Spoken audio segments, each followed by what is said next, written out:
তো এখন বানানো হচ্ছে আমাদের গরম গরম ময়দার পরোটা। ময়দার পরোটা না, আমি এটাতে কিন্তু লাল আটাই বেশি করে দিয়েছি আর ময়দা হচ্ছে 1 কাপের মতনই অ্যাড করেছিলাম। আর হচ্ছে আজকের পরোটা কোনো রকম তেল বাটার দিয়ে নয়, ঘি দিয়ে ভাজবো। আর ঘি দিয়ে পরোটা ভাজলেও কিন্তু দারুণ টেস্ট হয় খেতে।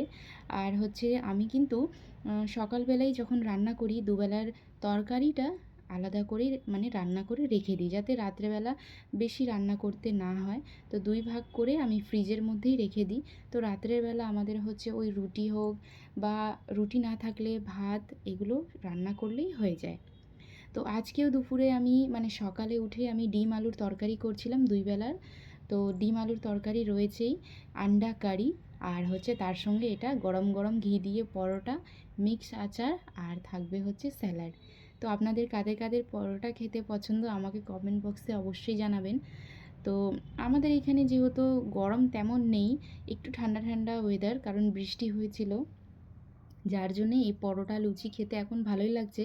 কিন্তু গরমের দিনে আর আমার এগুলো খেতে একদমই ভালো লাগে না। তখন কিন্তু ডেলি রুটিই থাকবে আর রাত্রেবেলা রুটি না হলে আমার তো একদমই হয় না।